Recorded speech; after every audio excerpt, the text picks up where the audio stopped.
Friends ये आप देख रहे हैं this is about ammonia tanker while carrying the ammonia it is overturned on the Goa highway road.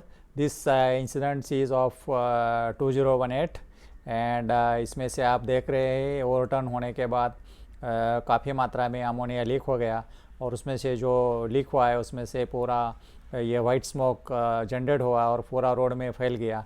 ये जैसे ही खबर मिलते ही पूरी ट्रैफिक के पुलिस और बाकी फायर स्क्वाड इमरजेंसी स्क्वाड आके उन्होंने ये इंसिडेंट को कंट्रोल करवा दिया।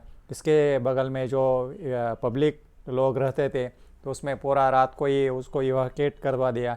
उन्होंने दो पर्सन थे वो काफ़ी सफोकेट होने के बाद उनको हॉस्पिटल में भर्ती करवा दिया।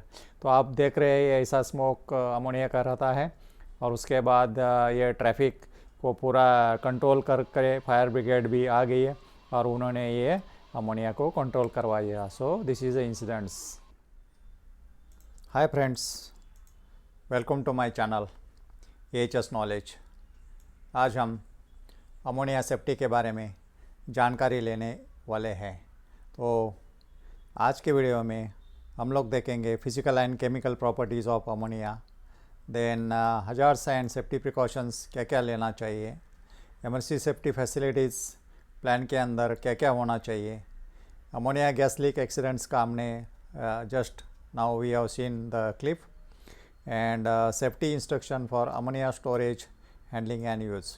तो इसके बारे में आज डिटेल में जानकारी लेने वाले हैं। इसको आपको सबको पता है दिस इज़ NFPA लेवल और अनहाइड्रस अमोनिया। इसमें आप देखेंगे तो इसमें health hazards is very high level, that is it is serious to health hazards because ammonia is toxic and corrosive.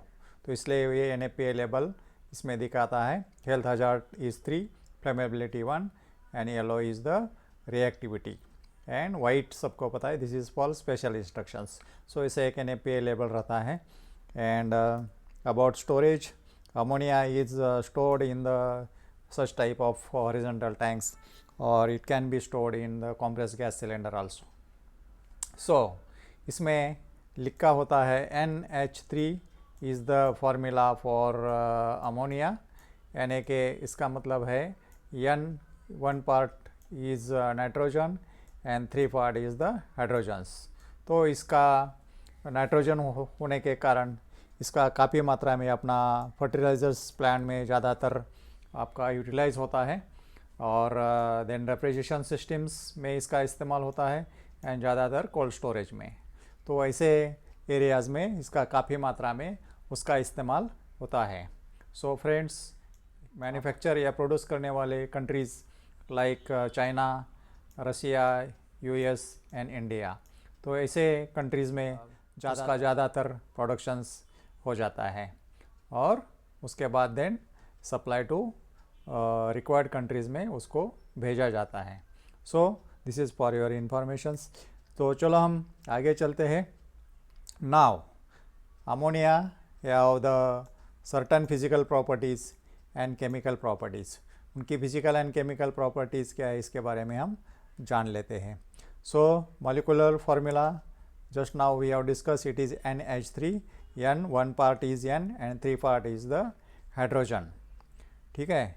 molecular weight is 17.03 gram per molecule। then state at room temperature is the gas। room temperature में वो gas form में exist होता है। Colour is colourless, सो इसको कोई colour नहीं है ammonia के लिए, it is like water. And order is strong pungent order, एक पंजेंट स्मेल आता है एंड स्ट्रॉन्ग रहता है। काफ़ी उसका जैसे 5 ppm या 10 ppm से आगे बढ़ जाता है तो उसको आपको easily smell, any person can detect the ammonia. Melting point is -77.7 अंश सेंटीग्रेड। बॉइलिंग पॉइंट इज़ -33.35 अंश सेंटीग्रेड। इसकी प्रॉपर्टीज़ के वजह से काफ़ी अमोनिया का इस्तेमाल होता है। And specific density is 0.73 kg/m³, यानी कि it is lighter than the air. तो जैसे ही अमोनिया लीक होता है तो it will try to go up, या ऊपर की साइड में वो जाने की कोशिश करता है। एंड फ्लैश पॉइंट इज़ 11 अंश centigrade. Now LEL and UEL, LEL यानी के lower explosive limit and UEL यानी के अपर एक्सप्लोजिव लिमिट। तो ये रेंज रहता है UEL and LEL and UEL। इसके रेंज में रेंज है 16% by volume in year, and UEL है 25% बाय वॉल्यूम इन ईयर। इसका मतलब क्या है, इसके रेंज में अगर अमोनिया लीक होता है so there is the chance of fire and explosion. तो ये ध्यान देना है कि इसका लिमिट LEL क्रॉस नहीं होना चाहिए, ठीक है। So specially this explosion and fire happens in the enclose area और क्लोज एरिया, जहाँ अपना वेंटिलेशन नहीं है या एयर मूवमेंट नहीं है, तो वहाँ जगह में ऐसे चांसेस या इंसिडेंट होने की संभावना बढ़ जाती है। एटो इग्निशन टेम्परेचर इज़ 651 अंश सेंटीग्रेड। एंड साथ ही साथ आप एक्सपोजर लिमिट्स भी आपको जानकारी के लिए दिया है। Threshold limit value is 25 ppm for 8 hours, and short term exposure limit उसको स्टील बोलते हैं, STAL, it is 35 ppm for 15 minutes, and immediately dangerous to life और हेल्थ उसको बोलते हैं IDLH इज़ 300 ppm। सो ये लिमिटेशन है, ये उसका फिज़िकल प्रॉपर्टी है और ये उसका केमिकल प्रॉपर्टी रहती है। नाउ इसमें हजार्ड्स क्या क्या रहते हैं। अभी काफ़ी मात्रा में अमोनिया का स्टोरेज होता है, अमोनिया का ट्रांसपोर्ट होता है, अमोनिया को हैंडल करना पड़ता है और अमोनिया का यूज़ भी होता है। तो ऐसे केस में इसमें क्या क्या खतरे मौजूद रहते हैं इसके बारे में भी जानकारी होना ज़रूरी रहता है। So friends, will see about the health hazards. Health hazards काफ़ी मात्रा में अगर अमोनिया रिलीज़ होता है या लीक होता है तो it is serious to health hazards, causes the respirations and skin eye irritations. इसमें रिस्पिरेटरी ट्रैक में प्रॉब्लम आएगा, स्किन पर गिर गया तो स्किन को प्रॉब्लम आएगा, आँख में गया तो आँख को इरिटेशन हो जाएगा, एंड इनहालेशन करेंगे at the high concentration so it will B life threatening और डेथ पॉसिबिलिटीज़। तो this is a health hazards for ammonia. Now chemical hazards में क्या क्या रहता है, he is highly reactive and can produce the toxic gases when mix with the certain chemicals like bleach, या bleach और ammonia एक जगह में नहीं रखना चाहिए, और अगर वो मिक्स होता है so it will create the toxic gases. So ऐसे उसको बोलते हैं incompatible materials. So incompatible materials कभी एक जगह में या अमोनिया के जगह में नहीं रखना चाहिए। जैसे हम लोग बोलते हैं अमोनिया का प्रोसेस में कभी कॉपर या कभी ब्रास मटेरियल नहीं यूज़ करना चाहिए, because it will react on that this metals. So this is a example. Next है अपना फायर एंड एक्सप्लोजन हजार्ड्स। अगर वो एक्सप्लोजन रेंज के बीच में आ गया है, जैसे 15 to 25 हमने डिस्कस किया है लास्ट स्लाइड में, तो इसके बीच में आ गया तो it will form A explosive mixtures, and specially in close container और इन कन्फाइंड स्पेसेस में ऐसे केसेस या एक्सप्लोजन रिस्क बढ़ जाती है। तो ऐसे इंसिडेंट्स होते हैं प्लान में या कंपनी के अंदर, तो we have to be careful. Now environmental issues, अगर काफ़ी मात्रा में अमोनिया पानी में बह गया या पानी में मिक्स होगा तो it will be toxic to the aquatic life and this will contribute to air pollutions. तो ऐसे केस में ये थोड़ा सा केयरफुली रहना चाहिए। नाउ ऑक्यूपेशनल हजार्ड्स के बारे में बात करना है तो इट विल एक्सीडेंटल रिलीज जब होता है अमोनिया, या तो it will create the risk to the workers and also for the communities. हमने जस्ट एग्जांपल देखा है, अगर अमोनिया रास्ते में गिर गया काफ़ी मात्रा में तो it will create hazards to the communities and also the residents और to the persons working nearby the ammonia. तो ऐसे केसेस होते हैं, एंड कंटिन्यूसली आप अमोनिया के एनवायरनमेंट में काम कर रहा है तो it will create a problems. So the proper safety measures are essential. ठीक है। नाउ अलग अलग लेवल में क्या क्या टॉक्सिक इफ़ेक्ट होता है अपने शरीर के ऊपर, और साथ ही साथ उसका ड्यूरेशन क्या होता है। अमोनिया इंसिडेंट होता है तो इसमें देखा जाता है कि आपको कितना पीपीएम मात्रा थी वो जगह में, वर्क प्लेस में, और कितना ड्यूरेशन था। So duration and ppm matters when the person expose to ammonia. Now everybody knows 25 is the ppm for 8 hours, या उसको थ्रेशोल्ड वैल्यू बोलते हैं, and this will be detected by most of the persons. This we can sustain for 8 hours, so इसलिए उसको बोलते हैं limit, threshold limit value बोलते हैं। Now when it goes to 50 ppm there is no adverse effect and it for the 8 hours exposures. Next 100 ppm no adverse effect for average workers, deliberating exposure for long duration not advisable. अगर ये आपको आपके शरीर के ऊपर effect नहीं पड़ता है, इसका मतलब नहीं कि आप डेलिबरेटली आप वहाँ जाके काम करेंगे या वहाँ से आप वर्क प्लेस नहीं छोड़ेंगे या रेस्क्यू नहीं करेंगे। Now 400 ppm immediately nose and throat irritations, आपका नोज़ एंड थ्रोट इरिटेशन चालू हो जाएगा। No serious effect for 30 to 50 minutes तक उसको आपको सीरियस इफेक्ट नज़र नहीं आएगा। Now 700 ppm immediately eye irritations, no serious effect for 30 to 60 minutes. ठीक है। And 1700 ppm means it is a convulsive coughing, severe eye, nose and throat irritations and could be fatal after 30 minutes. इसमें immediately आदमी का मौत भी हो सकती है, एंड साथ ही साथ ये अपना इफ़ेक्ट आपको नज़र आएगा, फोर्सफुली कफिंग आएगा, severe eye and nose irritation होएगा एंड थ्रोट इरिटेशन हो जाएगा। सो ये it is a fatal conditions create होती है ये इतना पीपीएम्स के दरमियान। So friends this is for information. Now अभी आपने हजार्ड्स क्या क्या है या आदमी के या वर्कर के बॉडी पर क्या क्या असर हो सकता है अमोनिया एरियाज़ में काम करेंगे, तो इसके साथ ही साथ आपको सेफ्टी प्रिकॉशंस क्या क्या लेना चाहिए, specially for storage, handling and use of ammonia.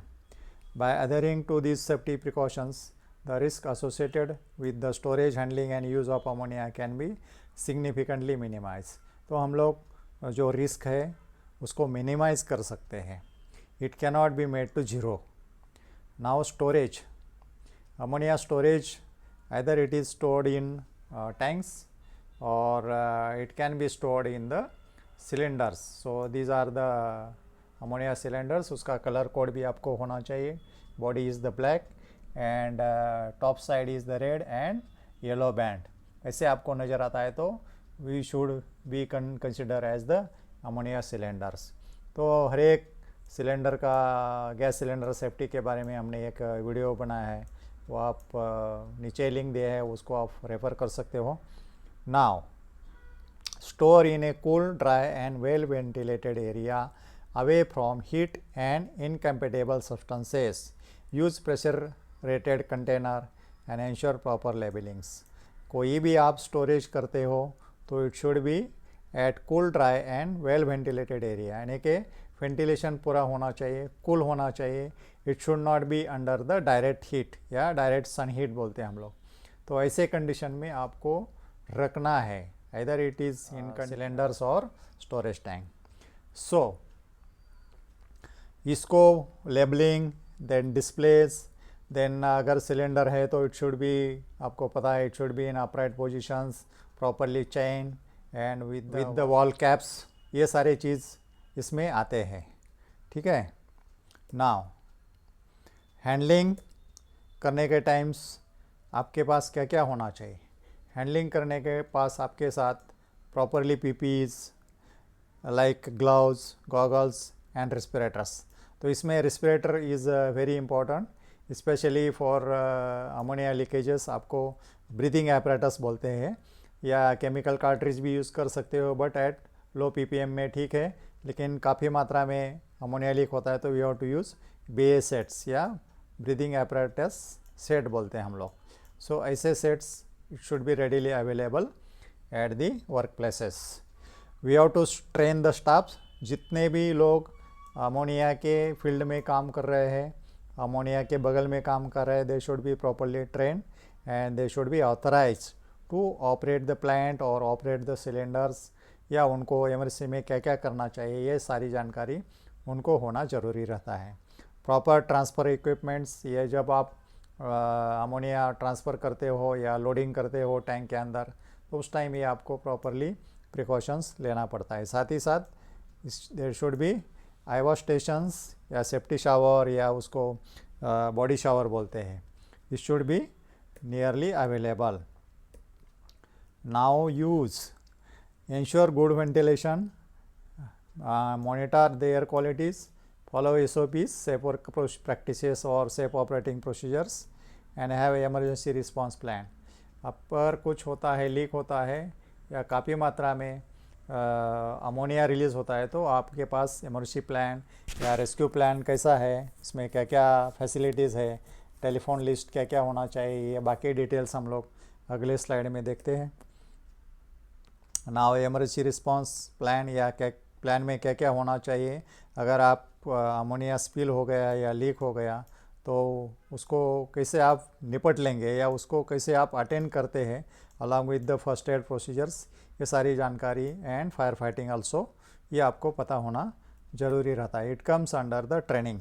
साथ ही साथ आपको इंडियन स्टैंडर्ड्स भी आपको पता होना चाहिए. Now Indian government has release IS 4544 of 2000s. तो ये स्टैंडर्ड आप पढ़ लेंगे या रेफ़र करेंगे तो you will see the ammonia code of safety, यानी कि आपको how to store the ammonia, how to handle the ammonia and how to use the ammonia. तो इसके बारे में भी आपको जानकारी मिल सकती है. So you refer the standards. It is already available on the net also. Now these are the some emergency safety facilities in the plant. More or less it should be available in the ammonia plant, like the fixed gas detection systems, यानी कि it should be permanently displayed. Specially जहाँ अपना leakage होने की संभावना है वहाँ अपना डिटेक्टर्स होना ज़रूरी रहता है. साथ ही साथ डिटेक्शन के साथ ही इसको अलार्म कनेक्ट किया हुआ रहता है. जैसे ही अपना लेवल आप फिक्स करेंगे, जैसे 15 है, 20 है, 25 है, तो ये लेवल में ये अलार्म चालू हो जाएगा इमीडिएटली. तो दिस इज इंटरकनेक्टेड. उसके साथ ही साथ ये पोर्टेबल डिटेक्टर्स रहते हैं. We can use on while moving in the plants, या आप पॉकेट में रख सकते हो. ये इसके बारे में बात किया था. दिस BA सेट्स या breathing apparatus set is very important for ammonia plants, ammonia storage and use के टाइम्स. ये आपके पास रेडीली अवेलेबल होना चाहिए. Now fire exits everybody knows. Now windsocks, अगर अमोनिया लीक होता है काफ़ी मात्रा में तो इट शुड बी आपको क्रॉस डायरेक्शन में जाना है. अगर ये अमोनिया का मूवमेंट ऐसा है तो इधर you should go this side और you should go this side. So 90 degree to the flow of the gas. Assembly points everybody knows, अगर कुछ होता है तो असेंबल होना चाहिए एट द असेंबली पॉइंट. साथ ही साथ ये लिफ्ट एंड कैरी, अमोनिया की वजह से अगर आदमी बेहोश हो गया तो उसको कैसे लिफ्ट करेंगे, कैसे कैरी करेंगे, इसका भी हमने एक वीडियो बनाया है. वो नीचे लिंक दिया है, वो आप रेफर कर सकते हो या देख सकते हो. उसके बाद ambulance, then emergency telephone list आपको रेडी होना चाहिए. पुलिस या फायर या अपने HODs, then safety department, security department, ये पूरा लिस्ट आपके हर एक प्लान में डिस्प्ले होना ज़रूरी रहता है. देन फर्स्ट एड शावर्स या फर्स्ट एड फैसिलिटीज़ या फर्स्ट एड स्टेशन बोलते हैं हम लोग. And this are the eye wash and body wash showers. तो ऐसे शावर्स अपने प्लान में स्पेशली इन अमोनिया वो इंस्टॉल होना ज़रूरी रहता है. ठीक है. So ammonia is toxic as well as it is combustible या flammable at the higher level. Now you can see this symbol. This is called emergency panel, emergency information panel. उसका UN number is 1005 and other instructions should know. Hazardous liquid and gas under pressure. Liquid cause the burns, gas extremely irritating. So ऐसे type के आप display boards या अपने plant में या जहाँ काम कर रहे कर्मचारी लोग वहाँ रखना ज़रूरी रहता है. Do not breathe the gas. कोई भी गैस को आप इनहाल नहीं कर सकते हैं. Do not get in eyes on skin और क्लोथिंग. अपने शरीर पर या अपने स्किन पर या अपने आइज में नहीं जाना चाहिए, इसलिए आपको प्रॉपर पीपीज, कवरऑल्स या proper suits, then goggles, hand gloves and एक रेस्पिरेटर्स आपके साथ होना ज़रूरी रहता है. सबसे इम्पोर्टेंट्स अमोनिया के लिए एक सेफ्टी मेजर्स अपना, अगर कुछ आप अटक गए हैं तो आपके साथ एक कपड़ा होना चाहिए या हैंकरचिप होना चाहिए. आप पानी में डुबा के जस्ट आप ऐसा फेस को या नोज़ को क्लोज करेंगे, so you will be immediately your exposure will be reduce to ammonia gas. So this is important points आप ध्यान में रख सकते हैं. In case of contact immediately flush the skin eyes with a plenty of water for at least 15 minutes. कम से कम कोई भी एक्सपोज पार्ट है या अमोनिया गैस या अमोनिया लीक आपके ऊपर गया है तो वो जो अफेक्टेड पार्ट है it should be wash about 15 minutes. 15 minute तक आप आई शावर्स या बॉडी वॉश शावर्स में जाके आपको वॉश करना है. जितना आप इमीडिएटली वॉश करेंगे उतना आपको उसका असर कम रहेगा. आप जितना टाइम लगेंगे वॉश करने के लिए उतना वो सेवेरिटी उसकी बढ़ जाएगी. Call a physician at once in case of burns, specially to the eyes, nose and throats. आपको मेडिकल की ट्रीटमेंट लेना है या आपको फिजिशियन को आपको बुलाना है. Keep cylinder away from heat and suns. ये आपने डिस्कस किया है. All cylinders should be kept in vertical positions. It should be good ventilated and should be away from heat और डायरेक्ट सन हीट बोलते हैं हम लोग. Do not stored with the flammable और एक्सप्लोजिव मटेरियल्स. उसके साथ कोई एक्सप्लोजिव या फ्लेमेबल मटेरियल्स रखना नहीं चाहिए. Never drop the cylinders. उसको कोई भी सिलेंडर है तो उसको फेंकना नहीं है जब आप कैरी करते हो या हैंडल करते हो. उसके लिए स्पेशल ट्रॉलीज़ रहते हैं, वो ट्रॉलीज़ आप इस्तेमाल कर सकते हैं ताकि वो आप इंटरनली मूवमेंट उसमें सिलेंडर को सेफ वे से आप कर सकते हो.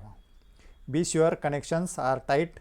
यूज नो ऑयल और lubricants on valve. This is a standard rule for gas cylinders. Be sure connections are tight. ठीक है. Now never refill the cylinders. आप छेड़छाड़ सिलेंडर को करने की ज़रूरत नहीं है. आप सिलेंडर में या गैस रिफ़िल या दोबारा भरने की कोशिश नहीं करना है. It should be done through the reputed supplier या जो ऑथराइज सप्लायर है उनके थ्रू करना चाहिए. Keep the cylinders upright with its wall and top and secure it properly. So ये स्टोरेज के बारे में है. प्रॉपरली स्टोर होना चाहिए. उसको चेन से बांधना चाहिए. उसको प्रॉपर वेंटिलेशन होना चाहिए. वॉल कैप होना चाहिए. ऐसे हर एक कुछ कंपनी में या ऐसे बहुत से कंपनी में अभी चल रहा है कि without valve caps cylinders are not accepted in the gate. Gate के अंदर ही सिलेंडर को नहीं लेता है ताकि फुल सेफ्टी मेजर्स होके ही सिलेंडर अंदर आएगा. उसके बाद उसका इंस्पेक्शन होता है, वो बात अलग है. तो ऐसे प्रॉपर इंस्ट्रक्शन भी सिक्योरिटी को दिया हुआ रहता है. सो फ्रेंड्स, आपने chemical properties, physical properties, ammonia की क्या क्या होता है, उसमें हजार्ड्स क्या क्या मौजूद रहते हैं और उसके साथ ही साथ उसको सेफ्टी प्रिकॉशंस क्या क्या लेना चाहिए, अपना सेफ्टी डिस्प्ले कैसा होना चाहिए और साथ ही साथ हमने एक अमोनिया लीकेज का एग्जांपल भी देखा है. सो फ्रेंड्स, मेरे ख्याल से ये वीडियो आपको अच्छा लगेगा. ज़्यादातर अपने जो रेफ्रिजरेशन सिस्टम में काम कर रहे लोग या अपना कोल्ड स्टोरेज में काम करते हैं और जहाँ जहाँ अमोनिया रिफिलिंग चलता है या अमोनिया लोडिंग अनलोडिंग चलता है, तो ऐसे एरियाज़ में जो कर्मचारी लोग काम कर रहे हैं या अपने सेफ्टी पर्सन्स काम कर रहा है, उनके लिए ये वीडियो अच्छा रहेगा. तो फ्रेंड्स, अगर अभी तक आपने ये चैनल को सब्सक्राइब नहीं किया तो प्लीज़ लाइक करो, शेयर करो और सब्सक्राइब करना ना भूलिए। तो मिलते हैं जल्दी नेक्स्ट वीडियो में। तब तक के लिए धन्यवाद। जय हिंद, जय सुरक्षा।